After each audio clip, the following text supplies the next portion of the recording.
13. பின்வரும் வரைபடமானது ஒரு குறிப்பிட்ட நுகர்வு பொருளுக்கான ஒரு நிறைபோட்டி சந்தையினை குறிக்கின்றது. அரசாங்கத்தினால் சந்தையில் இப்பொருள் மீது சிறப்பு அலகு வரி விதிக்கப்படுமானால் வரியின் பின்னர் உற்பத்தியாளர் மிகையின் அளவு. லேசான கேள்வி. நம்ம எல்லாத்தையும் அந்த தொடர்பாக எல்லா சகலத்தையும் சொல்லித்தரோம். முதல்ல வரிக்கு முன்னர் உற்பத்தியாளர் மிகை நுகர்வோன் மிகை எப்படி பார்க்கறது? இது வரிக்கு முன்னர் நுகர்வோன் மிகை எவ்வளோ? ஏபிஇ. வரிக்கு முன்னர் உற்பத்தியாளர் மிகை சிஎஃப்டி. வரிக்கு பின்னர் நுகர்வோன் மிகை எவ்வளோ? இந்த ஏ மாத்திரம். வரிக்கு பின்னர் உற்பத்தியாளர் மிகை எவ்வளோ? டி மாத்திரம். ஆன்சர் வந்து டி. சரி, வரிக்கு பின்னர் உற்பத்தியாளர் மிகை டி. அரச வரி வருமானம் எவ்வளோ? இந்த பகுதி. சரி, பிஇஹெச் சிஎஃப்ஜி இந்த பகுதி எல்லாம் சேர்த்தா அரச வரி வருமானம். சமூக நலனிழப்பு பார்க்கறதா இந்த பகுதி. சரி, நுகர்வோனுக்கு கிடைக்கிற வரி பங்கு எவ்வளோ? இந்த பிஇ. நுகர்வோன் செலுத்துகிற வரி. உற்பத்தியாளர் செலுத்துகிற வரி எவ்வளோ? இந்த சிஎஃப். இது தொடர்பாக சகாலையும் சொல்லி தந்திக்கிறேன். ஆன்சர் வந்து டி. உற்பத்தியாளர் மிக எவ்வளோ வரிக்கு பின்னர்? டி தான் ஆன்சர். இந்த சிறிய முக்கோணம். லேசான கேள்வி. 14. நிரம்பல் விலை நிகழ்ச்சி ஒன்றை விட குறைவாக காணப்படுமானால் அதன் கருத்து. நிரம்பல் விலை நிகழ்ச்சி வந்து ஒன்றை விட குறைவாம். அப்போ பிஇஎஸ் ஒன்றை விட குறைவுண்டா 1. இப்படி இருந்தா இந்த 1க்கு பதிலாக நீங்க விலைன்னு போட்டுக்கணும். நீங்க மனசுல வச்சுக்கணும் விலை. இது என்னன்னு வச்சுக்கொள்ளுங்க, தொகைன்னு வச்சுக்கொள்ளும். சரி, விலை மாற்றத்தை விட தொகை மாற்றம் என்ன? சிறியது. அவ்வளோதான் கான்செப்ட். இந்த 1 வார இடத்துல விலை வருது அப்படின்னு அது வந்து தியரி இல்லை, நீங்க வந்து லேசா விளங்கி கொள்றதுக்கான ஒரு மெத்தட். இந்த 1 வார இடத்துல விலைன்னு வச்சுக்கொள்ளும். இந்த பிஇஎஸ் வார இடத்துல தொகைன்னு வச்சுக்கொள்ளும். அப்போ 1 விட பிஇஎஸ் சின்னதுன்னு சொன்னா விலை மாற்றத்தை விட தொகை மாற்றம் சிறியது. இப்போ இதுவே மாற்றி வந்தா இந்த 1 விலைன்னு எடுத்தா விலை மாற்றத்தை விட தொகை மாற்றம் என்ன? பெருசு. இது வந்து எப்படி? 1க்கு கூடிய நிகழ்ச்சி உள்ளது, இது நிகழ்ச்சி அற்றது. இங்க கேட்டிக்குது ஒன்றை விட குறைவாக காணப்படுமாயின். ஒன்றை விட குறைவாக நிகழ்ச்சி அற்றதை கேட்டிக்குது. அப்ப விலை மாற்றத்திட்ட தொகை மாற்றம் என்ன செஞ்சுக்கணும்? குறைவா இருக்கணும். முதலாவது, நிரம்பல் தொகையில் ஏற்பட்ட மாற்றமானது விலையில் ஏற்பட்ட மாற்றத்தை விடவும் அதிகமானதாகும். அதிகமாய்ந்தா அது என்ன? 1க்கு கூடிய. அப்ப பிஇஎஸ் 1க்கு கூடிய. முதலாவது ஆன்சர் வராது. நிரம்பல் தொகையில் ஏற்பட்ட வீதாசார மாற்றமானது விலையில் ஏற்பட்ட வீதாசார மாற்றத்தை விடவும் அதிகமானதாகும். இல்ல, நிரம்பல் தொகையில் ஏற்பட்ட மாற்றமானது விலையில் ஏற்பட்ட மாற்றத்தை விடவும் குறைவானதாகும். நிரம்பல் தொகையில் ஏற்பட்ட மாற்றமானது விலையில் ஏற்பட்ட மாற்றத்தை விட குறைவானதாகும். இந்த இடத்துல விகிதம் அல்லது வீதாசாரம் தான் மெயின். நிரம்பல் தொகை அந்த வரைவிலக்கணம் எப்படி வருது? விலை மாற்றத்தை விட தொகை மாற்றம் குறைந்து வருதா? விலை மாற்ற வீதத்தை விட தொகை மாற்ற வீதம் குறைந்து வருதா? விலை மாற்ற வீதம் அல்லது தொகை மாற்ற வீதம் தான் சொல்லிக்கணும். நேரடியாக விலை மாற்றம் தொகை மாற்றம்னு சொல்றது இல்லை. அப்ப 3வது ஆன்சர் பிழை. நிரம்பல் தொகையில் ஏற்பட்ட வீதாசார மாற்றமானது, அதாவது விகித அல்லது வீத மாற்றமானது விலையில் ஏற்பட்ட வீத மாற்றத்தை விடவும் குறைவானதாகும். விலையில ஏற்பட்ட வீத மாற்றத்தை விடவும் தொகையில் ஏற்பட்ட வீத மாற்றம் என்னவா? குறைவாம். அப்ப 4வது ஆன்சர் சரி. நிகழ்ச்சின்னு வரும்போது வரவிலக்கணம் எப்படி வரணும்?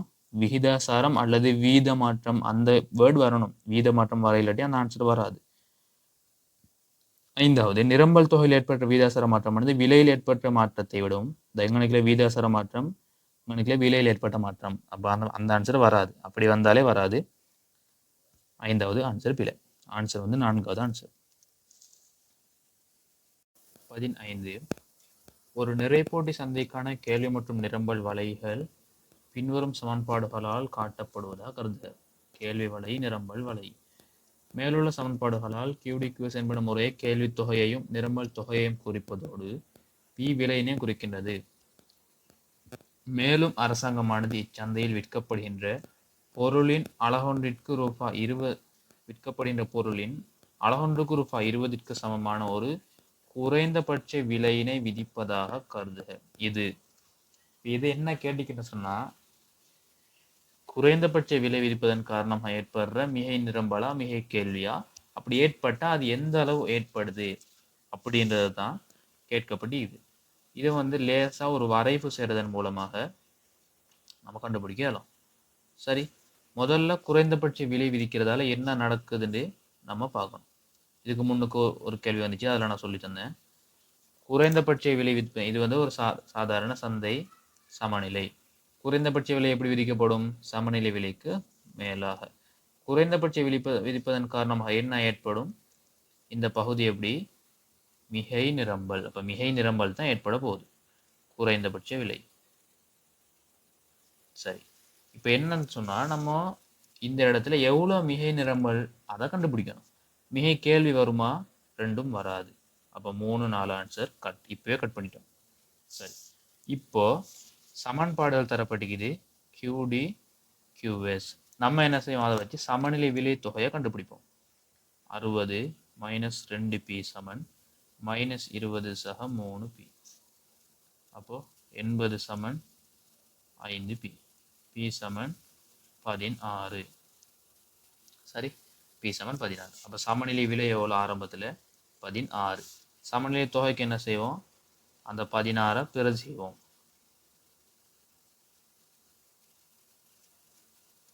60 சய 32 சமன் சய 20 சக 30 48 சமன் 28. ரெண்டு பக்கமும் 28. அப்போ சமநிலை தொகை எத்தனை? 28. சமநிலை விலை தொகையை கண்டுபிடிச்சிட்டோம். சரி, இப்போ என்ன செய்யணும்? 20 ரூபாய் விலையில குறைந்தபட்ச விலை விதிக்கப்படுதாம். அப்ப 20 ரூபாய் விலையில கேள்வி எவ்வளோ, நிரம்பல் எவ்வளோன்னு கண்டுபிடிச்சா மிகை நிரம்பல் கண்டுபிடிக்கல மேலதா கண்டுபிடிக்க இயலும். அப்ப 20 ரூபாயில எவ்வளோ கேள்வின்னு கண்டுபிடிக்க கேள்வி சமன்பாட்டில் 20 ரூபாயை பிரதியிடுவோம். 60 சய 2 தர 20 சமன் 60ல் 40 போனா 20 அலகுகள். அப்போ 20 ரூபாயில கேள்வி எவ்வளோ அலகு? 20 அலகு. இப்போ நிரம்பலை கண்டுபிடிக்க போகிறோம். QS. அப்போ மைனஸ் 20 சக 3 தர 20 மைனஸ் 20 சக 60 சமன் 40. அப்போது 20 ரூபாய் ஏக்கு போகிறோம். நிரம்பல் எவ்வளோ? 40. இப்போ கண்டுபிடிக்க மிகை நிரம்பல் எவ்வளோ? மிகை நிரம்பல் எப்படி? நிரம்பல் தொகையிலிருந்து கேள்வி தொகையை கழிக்கணும். நிரம்பல் தொகை 40, கேள்வி தொகை 20. அப்போ ஆன்சர் வந்து 20 அலகு. மிகை நிரம்பல் 20 அலகு. கண்டுபிடிச்சிட்டு ஆன்சர். சந்தையில் 20 அலகுகளுக்கு சமமான ஒரு மிகை நிரம்பலுக்கு வழிவகுக்கும். சரி, இப்போ அந்த குறைந்தபட்ச விலை விதிக்கிறதால சந்தையில் என்ன நடக்கும்னு தானே கேட்டுக்குது. அப்போ 20 அலகுகளுக்கு சமமான ஒரு மிகை நிரம்பல் ஏற்படும். ஆன்சர் சரி. சந்தையில் 28 அலகுகளுக்கு சமமான ஒரு மிகை நிலை பிழை. சந்தையில் எவ்வித தாக்கத்தினையும் ஏற்படுத்தாது, அதுவும் பிழை. மிச்ச ரெண்டும் வராது. ஏன்? அது மிகை கேள்வி. குறைந்தபட்ச விலை விதிச்சா மிகை நிரம்பல் தான் உருவாகணும். அப்போ ஆன்சர் வந்து முதலாவது ஆன்சர். லேசாக எடுத்துட்டோம். 16 குறைந்து செல்லும் எல்லை விளைவு விதி. குறைந்து செல்லும் எல்லை விளைவு விதி என்னன்னா, நிலையான காரணியோட ஒரு மாறும் காரணிய நிலையான காரணியோட ஒரு மாறும் காரணி அதிகரிச்சு செல்லும் போது ஒரு அளவுக்கு போற உற்பத்தியானது என்ன செய்யும்?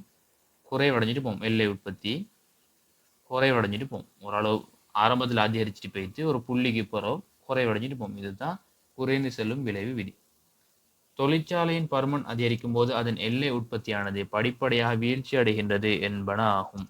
தொழிற்சாலையில பருமன் அதிகரிக்கும் போதும். இங்க வந்து நிலையான காரணி மாறும் காரணி கதைக்கு இல்லை. அதனால ஆன்சரை வச்சுக்கொள்ள முடியும். தொழிற்சாலையின் பருமன் அதிகரிக்கும் போது அதன் சராசரி செலவானது படிப்படியாக வீழ்ச்சி அடைகின்றது. சராசரி செலவு இந்த இடத்துல கதை இல்லை. குறைந்து செல்லும் எல்லை வரைக்கும் சராசரி செலவுக்கும் நம்ம வரைவிலக்கணம் சொல்வதில்லை. அப்போ ரெண்டாவது ஆன்சர் கட். நிலையான உள்ளீடுகளின் தொகையுடன் ஒரு நிறுவனமானது ஒரு மாறும் உள்ளீட்டினை அதிகமாக பயன்படுத்தும் போது நிலையான உள்ளீடு பிளஸ் மாறும் உள்ளீட்டு அதிகமாக பயன்படுத்தும் போது அதன் எல்லை உற்பத்தி படிப்படியாக வீழ்ச்சி அடைகின்றது என்பதனே ஆகும். இதுதான் குறைந்து செல்லும் எல்லை விட வரைவிலக்கணமே இதுதான். அப்போ அதுதான் சரியான ஆன்சர். அப்போ முதலாவது வராது. நிலையான உள்ளீடுகள் தொகையுடன் ஒரு நிறுவனமானது ஒரு மாறும் உள்ளீடினை அதிகமாக பயன்படுத்தும் போது இதுவரைக்கும் சரி. சராசரி செலவு படிப்படியாக வீழ்ச்சி அடைகின்றது. நம்ம சராசரி செலவு படிப்படியாக வீழ்ச்சி அடைகிறதா குறைந்து செல்லும் எல்லை விளைவுன்னு சொல்றோம். இல்லை, எல்லை உற்பத்தி படிப்படியாக வீழ்ச்சி அடைகிறது தான் குறைந்து செல்லும் விலை விதி. அப்போ 4 பிழை. மாறும் உள்ளீடுகளின் தொகையுடன் ஒரு நிறுவனமானது ஒரு நிலையான உள்ளீட்டினை அதிகமாக பயன்படுத்தும் போது.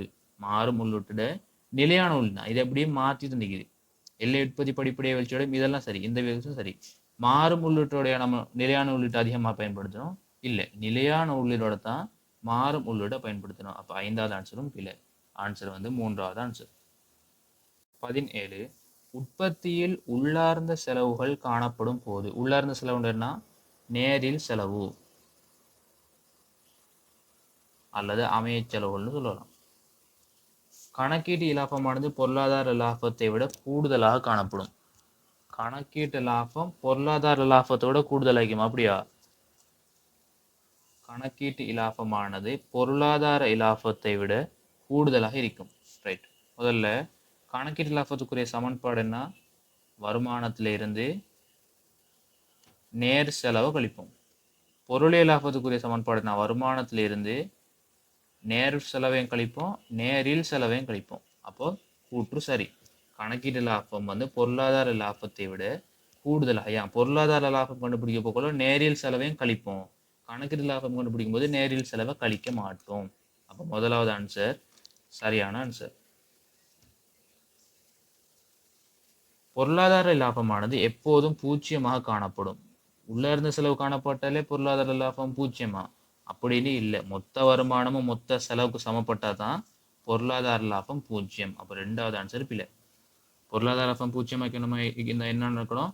மொத்த வருமானம் மொத்த செலவுக்கு சமப்படணும். மொத்த வருமானம் மொத்த செலவுக்கு சமப்பட்டாதான் பொருளாதார லாபம் பூஜ்ஜியம். பொருளாதார லாபமானது கணக்கீட்டு லாபத்தை விட கூடுதலாக இருக்கும். பொருளாதார லாபம் கணக்கீட்டு லாபத்தை விட கூடுதலாகுமா? அப்படி இல்லை. கணக்கீட்டு லாபம் தான் பொருளாதார லாபத்தை விட கூடுதலாகும். ஏன்?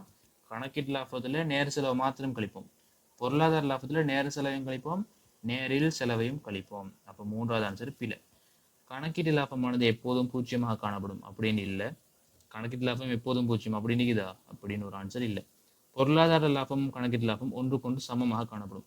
உள்ளார்ந்த செலவு காணப்பட்டால் பொருளாதார லாபமும் கணக்கீட்டு லாபம் சமன் இல்லை. உள்ளார்ந்த செலவு இல்லாட்டி தான் பொருளாதார லாபமும் கணக்கீட்டு லாபமும் ஒன்றுக்கொன்று சமன். அப்போ ஆன்சர் வந்து முதலாவது ஆன்சர். 18 பின்வருவனவற்றில் நிறை போட்டி சந்தை ஒன்றின் பண்பு. 4 வகையான சந்தைகள் இருக்குது. தனியுரிமை, தனியுரிமை போட்டி, நிறை போட்டி, சிலர் உரிமை. இதுல நிறை போட்டி சந்தையிட பண்பு கட்டிக்குது. தனி நிறுவனம் எவ்வித குறிப்பிடத்தக்க சந்தை சக்தியினையும் கொண்டிருக்க மாட்டாது. சரி. ஒரு தனி நிறுவனம் சந்தை தொடர்பான எந்த ஒரு சக்தியுமே கொண்டிருக்காதாம். அது என்ன? நிறை போட்டி சந்தையிட பண்பு தான் அது. அப்போ அது ஆன்சர் வராது. நம்மளுக்கு கேள்வி பண்பு அல்லாதது. இது ஒரு பண்பு. சந்தை கேள்வி வலையானது பூரண நெகிழ்ச்சி உடையதாக காணப்படும். சந்தை கேள்வி வலையானது பூரண நெகிழ்ச்சி உடையதாம். சந்தை கேள்வி வலையானது பூரண நெகிழ்ச்சி உடையதாக காணப்படும். பார்த்தோன்னு ஆன்சரை கொடுத்துறதில்ல. நிறை போட்டி சந்தையிட நிறுவனத்துல சரியா ஒரு நிறுவனத்துல கேள்வி வலை தான் பூரண நிகழ்ச்சியுடையதாக இருக்கும். சந்தை கேள்வி வலை வந்து மேலிருந்து கீழாக தான் செல்லும். சரி. அப்போ சந்தை கேள்வி வலையானது பூரண நிகழ்ச்சியுடையதாக இருக்குமா? சந்தை கேள்வி வலை வந்து மேலிருந்து கீழாக, பூரண நிகழ்ச்சி இல்லை. நிறுவனத்துல கேள்வி வலையானது தான் பூரண நிகழ்ச்சி. அப்போ 2வது ஆன்சர் பிழை. நம்ம அந்த ஒரு வசனத்துல ஆன்சரை போலையா கொடுத்துடக்கூடாது. நிறுவனமா சந்தையிட கேள்வி வலையா நிறுவனத்திட கேள்வி வலையான்னு பார்த்துக்கொள்ளணும். பொருளின் விலையினை பாதிக்காமல் எந்த தனி நிறுவனமும் அதன் உற்பத்தியையும் விற்பனையும் அதிகரிக்கலாம். பொருளோட விலையை பாதிக்காமலாம். சரி. நிறை போட்டி நிறுவனங்கள் விலையை ஏற்போன், விலையை நினைச்ச மாதிரி நிர்ணயிக்க முடியாது. ஆனா உற்பத்தியை அதிகரிக்கலாம், குறைக்கலாம். அது நிறை போட்டி நிறுவனத்திட விருப்பம். அப்போ 3வது ஆன்சர் ஒரு பண்பு. தற்போது காணப்படும் நிறுவனங்கள் புதிய நிறுவனங்களின் உள்வருகையை தடுக்க முடியாது. சரிதானே? நிறைய போட்டி நிறுவனங்களுக்குள்ள புதிய நிறுவனங்கள் வரலாம், உட்பிரவேச தடை இல்லை. அப்போ 4வதும் பண்பு. சந்தையில் அதிக அளவான கொள்வனவாளர்களும் விற்பனையாளர்களும் காணப்படுகின்றனர். சரி. நிறைய போட்டி சந்தையில பண்பு. அப்போ 5வது ஆன்சரும் ஒரு பண்பு. அப்போ ஆன்சர் வந்து 2வது. சந்தை கேள்வி வலையானது பூரண நிகழ்ச்சியுடையதாம். நிறைய போட்டி நிறுவனத்துல சந்தை கேள்விக்கு பூரண நிகழ்ச்சி இல்லை, நிறுவனத்துல கேள்வி வலைக்கு தான் பூரண நிகழ்ச்சி. 19 பின்வரும் அட்டவணையானது நிறை போட்டி சந்தையினதும் தனியுரிமை போட்டி சந்தையினதும் சில எடுகோள்களை காட்டுகின்றது. எடுகோள்களின் எச்சரிக்கையானது இச்சந்தைகளுடன் இணைந்து செல்வதாக உள்ளது. அதாவது இந்த பண்புகளை வச்சு சரியான ஆன்சர் கட்டிக்குது. சரி, போனா பார்ப்போம். நிறைய போட்டி நிறுவனம் தரப்படுகிறது. தனியுரிமை போட்டி சந்தையும் தரப்பட்டிருக்குது. நிறைய போட்டி ஒரே வகையான உற்பத்தி பொருள் சரி, ஓரினத்தன்மை வாய்ந்த உற்பத்தி பொருள் தான் நிறைய போட்டிக்கு. தனியுரிமை போட்டிக்கு உட்பிரவேசத்திற்கும் வெளியேற்றத்திற்குமான தடைகள். தனியுரிமை போட்டிக்கு இந்த தடைகள் இல்லை. தனியுரிமை போட்டியில நிறைய போட்டி மாதிரியே நிறைய நிறுவனங்கள் காணப்படும். தனியுரிமை போட்டிக்கு உதாரணமா ஒரு அழகுக்கலை, ஒரு சிகை அலங்காரத்தை அடிச்சுக்கொள்ள முடிவற்ற கடை.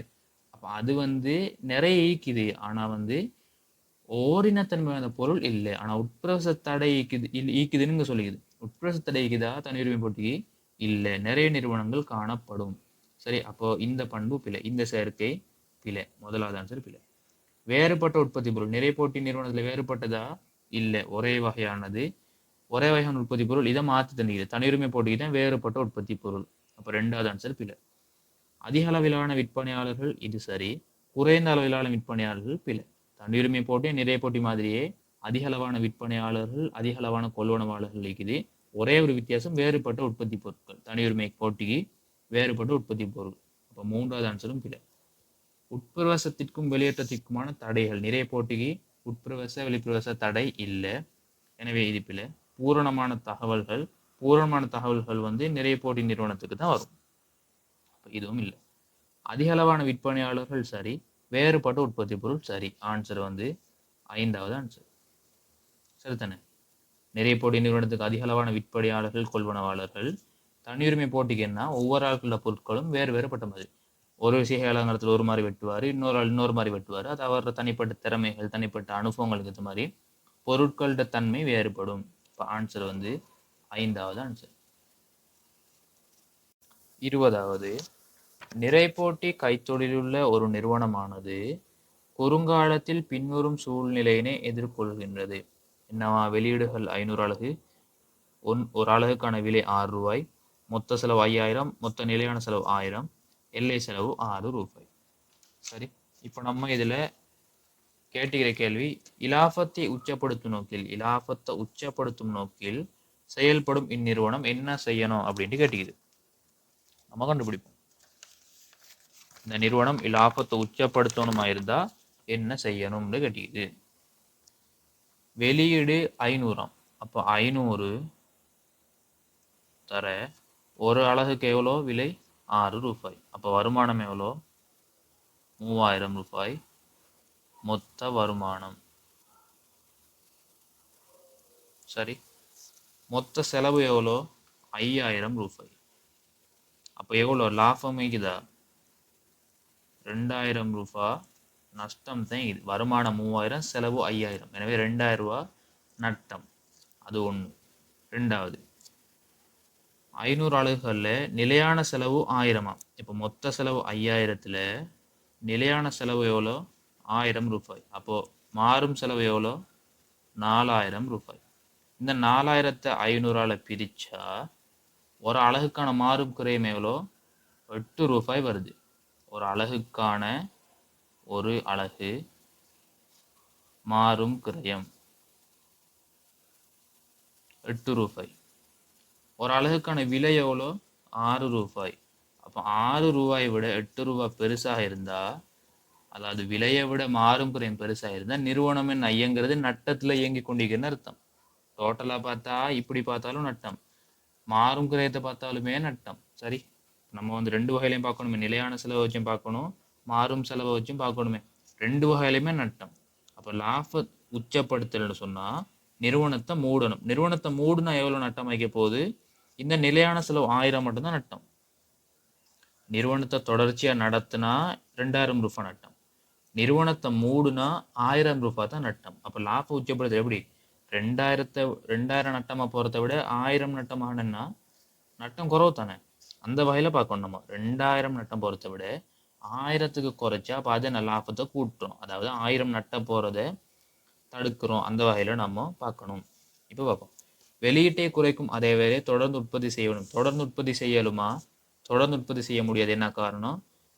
உற்பத்தி நடக்கணுமா இருந்தால் மாறும் குறையத்தை விட விலை கூடுதலாக இருக்கணும். மாறும் குறையும் எவ்வளோ? சராசரி மாறும் குறையும் 8 ரூபாய். ஒரு அலகுக்கான மாறும் குறையும் 8 ரூபாய். ஆனால் விலை எவ்வளோ? 6 ரூபாய். அப்போது தொடர்ந்து இயங்க முடியாது. முதலாவது ஆன்சர் கட். அதன் விற்பனை விலையை அதிகரிக்க வேண்டும். விற்பனை விலையை அதிகரிக்கணுமாம். இருந்தாலுமே விற்பனை விலையை அதிகரித்தாலுமே தொகை மாற்றம் ஏற்படாததால் மொத்த நட்டம் என்ன செய்ய போகுது? மாற்றம் ஏற்படாது. அந்த ரெண்டாவது ஆன்சர் கொஞ்சம் வச்சுக்கொள்ளும். வெளியீடு மாற்றம் அடையாமல் பார்த்து கொள்ள வேண்டும். வெளியீடு மாற்றம் அடையாமல் பார்த்துக்கொண்டா அந்த 2000 ரூபாய் என்ன? நட்டம். அப்போ 3 பிழை. வெளியீட்டினை 0 நிலைக்கு குறைக்க வேண்டும். வெளியீட்டை 0 நிலைக்கு குறைச்சா நட்டம் எவ்வளோ? 1000 ரூபாய். வெளியீட்டை நெப்பாட்டுறது, அதாவது நிறுவனத்தை மூடுற மாதிரி. நிறுவனத்தை மூடுனா நிலையான செலவு மட்டும் தான் என்ன செய்ய போகுது? நட்டமாக போகுது. 2000 நட்டமாக போகும் உற்பத்தி செஞ்சா. உற்பத்தி நப்பாட்டினா 1000 ரூபாய் தான் நட்டம். இப்போ அந்த ஆன்சரை வச்சுக்கொள்ளும். 2வது 4வது பொறுத்த மாதிரி இருக்குதுன்னு ரெண்டையும் வச்சுக்கொள்ளும். வெளியீட்டினை அதிகரிக்கும் போது அதே வேலை விலையை நிலையாக பேண வேண்டும். வெளியீட்டினை அதிகரிக்கும் போது அதே வேலை விலையை நிலையாக பேணணுமா? அந்த ஆன்சரும் வராதியா. விலை பொருத்தம் இல்லாத விலை, மாறும் கிரயத்தை விட விலை சிறியதாக இருக்குது. அப்போ அது பொருத்தம் இல்லாத விலை. அப்போ 5 வராது. இப்போ முதலாவது 3வது 5வது நேரடியாக கட் பண்ணிட்டோம். இப்போ நமக்கு டவுட் இருக்குது, அதன் விற்பனை விலையை அதிகரிக்க வேண்டும். 6 ரூபா மாறும், 6 ரூபா விலை, 8 ரூபா மாறும் கிரயம். அப்போ விற்பனை விலை அதிகரித்தா லாபம் தானே அப்படின்னு யோசனை நிற்குது. வெளியீட்டின 0 ஆக்கி விட்டா நிலையான செலவு மட்டும் தானே நஷ்டம் போகுது. இல்லாட்டி 2000 நட்டம் பெரிய இப்போ 1000 ரூபா தானே நட்டம் போகுது. இப்போ 2 ஆன்சரில் எப்படி எடுக்கிறது? இந்த இடத்துல தான் வசனத்தை பார்க்கணும். இது ஒரு நிறை போட்டி கைத்தொழில். நிறை போட்டி கைத்தொழில்கள் என்ன? மெயின் பண்பு என்னது? விலையை ஏற்போன். விலை நினைச்ச மாதிரி மாற்ற இயலாது. சந்தையில் உள்ள விலையை தான் வைக்கணும். அப்போ அதன் விற்பனை விலை அதிகரிக்க இயலுமா? நிறை போட்டிக்கு அதிகரிக்க முடியாது. அதனால 2வது ஆன்சர் வராது. இதுவே அது வேற தனியுரிமை போட்டியோ அல்லது சிலர் உரிமையோ இருந்தால் என்ன செய்யலாம்? விலையை அதிகரிக்கலாம். நிறைய போட்டிக்கு விலை அதிகரிக்கலுமா? அதிகரிக்க இயலாது. அதனால 2வது ஆன்சரும் வராது. அப்போ ஆன்சர் 4வது ஆன்சர். 4வது ஆன்சர் என்னென்ன வந்துச்சு? இது உற்பத்தியை தொடர்ந்து மேற்கொண்ட 2000 நட்டம். உற்பத்தி நப்பாடினா 1000 தான் நட்டம். அப்போ லாபம் என்ன? 1000ஆல் அதிகரிக்கும். அப்படி அந்த அடிப்படையில் நம்ம அந்த 4வது ஆன்சர் எடுத்துக்கிறோம். 21. வர்த்தக சக்கர ஓட்டத்தின் வரிசை கட்டங்கள் லேசி. ஓர்டருக்கு கொடுத்தா சரி. சுருக்கத்துக்கு பிறகு என்ன வரணும்? தாழ்வு புள்ளி வரணும். முதலாவது பிழை. சுருக்கம் உச்சம் இல்லை, தாழ்வு புள்ளி வரணும். சுருக்கம் தாழ்வு மட்டம் சரி. உச்சம் விரிவாக்கம். விரிவாக்கம் தான் உச்சம் வரணும். 3வது பிழை. சுருக்கம் தாழ்வு மட்டம், விரிவாக்கம் உச்சம். 4 சரி. சுருக்கம் உச்சம் தாழ்வு மட்டம் விரிவாக்கம் 5 பிழை. இது உங்களுக்கு சரியா பாடம் இருக்கும். இது ஒரு சின்ன ஒரு விஷயம் தான், லேசான விஷயம் தான். அப்படி இல்லையா ஒரு படத்துக்கு ஈரியாச்சு. வர்த்தக சக்கர ஓட்டம் ஃபெஸ்ட்டுக்கு சுருக்கம் தானே தந்திக்குது. எல்லாத்தையுமே சுருக்கம் தான் தந்திக்குது. அப்போ சுருக்கம் இந்த கட்டம் இது. சுருக்கம் எது வரணும்? அடுத்தது தாழ்வு புள்ளி வரணும். தாழ்வு புள்ளி அடுத்தது வரணும் விரிவாக்க கட்டம் வரணும். விரிவாக்க கட்டம் அடுத்தது உச்சி புள்ளி வரணும். ஒரு படத்தை கீறி பார்க்கறதால உங்களுக்கு அந்த குழப்பமும் வராது. அந்த அவசரத்தில் செய்கிற நேரம் சில நேரத்தில் செய்வீங்க, குழப்பி விட்டு பேத்திடுவீங்க. இப்படி ஒரு படத்தை கீறி பார்க்கறதால அந்த குழப்பமும் வராது. அதனால இப்படி படத்தை கீறி பார்க்கறது பெஸ்ட். ஒரு வரைஃபை கீரியாச்சு பார்த்தா ஒரு நிமிஷம் தான் போக போகிறோம். ஆனால் ஆன்சர் சரியாக இருக்கும். அவசரத்தில் என்ன செய்ய மாற்றி போட்டிங்களா? அதனால இப்படி ஒரு படத்தை கீரியை பார்த்துக்கொள்ளும். 21க்கு 4. 22. பின்வரும் செலவினங்களில் எது மொத்த நிலையான மூலதன உருவாக்கம் கணிப்பிடப்படும் போது உள்ளடக்கப்படும்? மொத்த நிலையான மூலதன உருவாக்கம் கணிப்பிடும் போது உள்ளடக்கப்படும் செலவு கேட்டுகிறது. மொத்த நிலையான மூலதன உருவாக்கத்துக்குள்ள மெயினாக வரப்போகுது என்ன? நிலையான மூலதன உருவாக்கங்கள். நிலையான சொத்தா இருக்கணும். நிலையான சொத்து தெரிந்த கட்டடங்கள் அந்த மாதிரி நிலையான மூலதனம் புதிதாக உருவாக்கப்படணும். ஏற்கனவே பாவிக்கப்பட்டதோ ஏற்கனவே உருவாக்கத்தில் இருக்கிறதோ இல்லை, புதிதாக உருவாக்கப்பட்டதாக இருக்கணும். புதிதாக கட்டப்பட்ட வீடொன்றினை கொள்வனவு செய்தல். சரி, புதிதாக கட்டப்பட்ட வீடொன்றினை கொள்வனவு செய்தல் நிலையான மூலதன உருவாக்கம். புதிய ஆடம்பர கார் ஒன்றினை கொள்வனவு செய்தல் வராது. ஒரு தயாரிப்புத்துறை கம்பெனியில் இருப்பில் 1000 பங்குகள் நேரடியாக வராது. பங்குகள் கொள்வனவு அதெல்லாம் வராது. நிலையான மூலதனம் இல்லையெல்லாம். இருப்புகளை விற்பதற்காக ஒரு இருப்பு தரகருக்கு பணம் செலுத்துதல் வராது. 5 ஹெக்டேர் நிலப்பரப்பில் சோள பயிற்சிக்காக பணம் செலவிடப்படல் அதுவும் வராது. நிலையான மூலதன உருவாக்கம்டா புதிதாக கட்டப்பட்ட கட்டிடங்கள் அந்த மாதிரி நிலையான சொத்துக்கள் தான் வரப்போகுது. அப்போ ஆன்சர் முதலாவது ஆன்சர். 23. ஒரு நாட்டில் 2 காலப்பகுதிகளுக்கு இடையே நடைமுறை விலைகளில் மொத்த உள்நாட்டு உற்பத்தியானது அன்னளவாக 8% அதிகரித்த அதே வேலை என்னவா? நடைமுறை விலைகளில் மொத்த உள்நாட்டு உற்பத்தி, அதாவது பெயரளவு மொத்த உள்நாட்டு உற்பத்தி என்ன செஞ்சுக்கிது, 8 வீதத்தால் அதிகரிச்ச அதே வேளை மெய்மொத்த உள்நாட்டு உற்பத்தியானது அதே காலப்பகுதியில் 2 வீதத்தால் வீழ்ச்சி அடைந்துள்ளதாக கருதுக. மெய்மொத்த உள்நாட்டு உற்பத்தி 2 வீதத்தால் வீழ்ச்சி அடைஞ்சிக்கிறான். பின்வரும் விளக்கங்களில் எது இதனை விளக்குவதற்கு மிக பொருத்தமாக அமையும்? சரி, இந்த கேள்வி எப்படி செய்யறதுன்னு சொன்னா, நம்ம MV சமன் PT அப்படின்னு ஒரு சமன்பாடு படிச்சுக்கிறோம். MV சமன் PT, பண நிரம்பல் புழக்க சுற்றோட்ட வேகம் சமன் பொதுவிலை மட்டம் தர கொடுக்கல் வாங்கல் அளவு. இந்த கொடுக்கல் வாங்கல் அளவு அதாவது T தான் என்ன, மெய்மொத்த உள்நாட்டு உற்பத்தி. மெய்மொத்த உள்நாட்டு உற்பத்தி.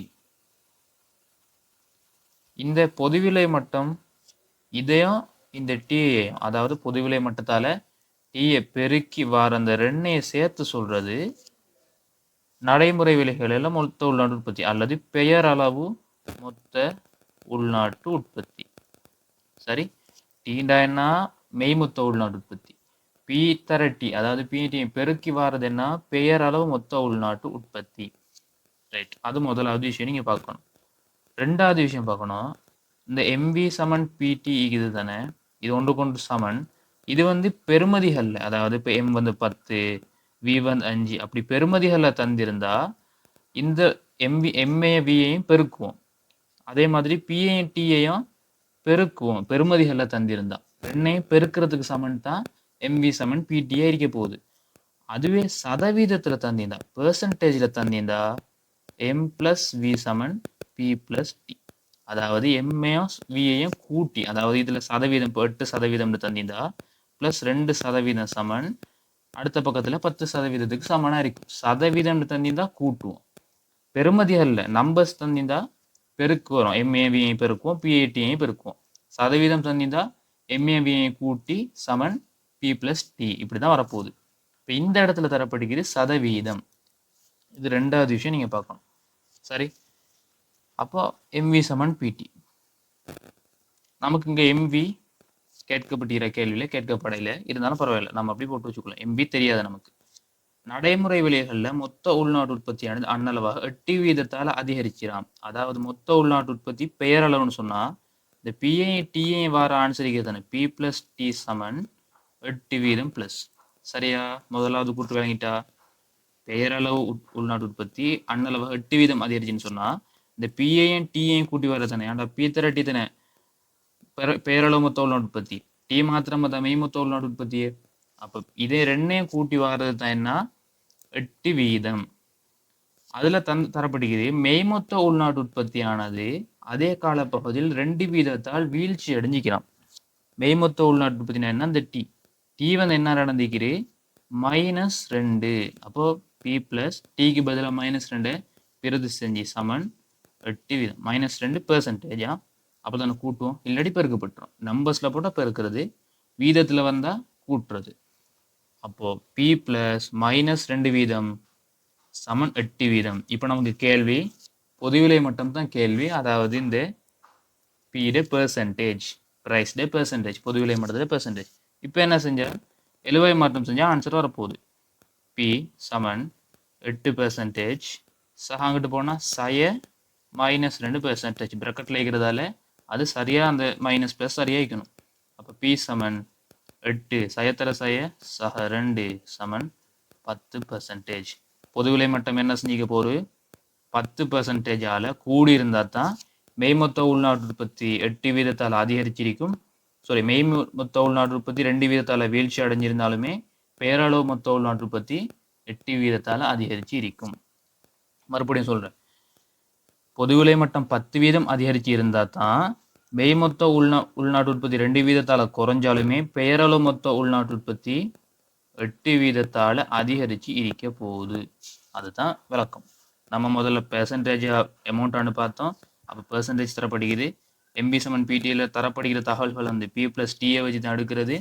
பிறகு செஞ்சோம், சரியா எழுவாய் மாற்றம் செஞ்சா ஆன்சர் வரப்போகுது. அப்போ பொதுவிலை மட்டம் என்ன செஞ்சிக்க போகுது, 10 வீதத்தால அதிகரிச்சு இருக்க போகுது. பொதுவிலை மட்டம் 4 வீதத்தால் வீழ்ச்சி இல்லை, பொதுவிலை மட்டம் 8 வீதம் வீழ்ச்சி இல்லை, பொதுவிலை மட்டும் 4ஆல் அதிகரித்து இல்லை, 8ஆல் அதிகரித்தது இல்லை, பொதுவிலை மட்டும் 10 வீதத்தால் அதிகரித்தது. ஆன்சர் வந்து 5வது ஆன்சர்.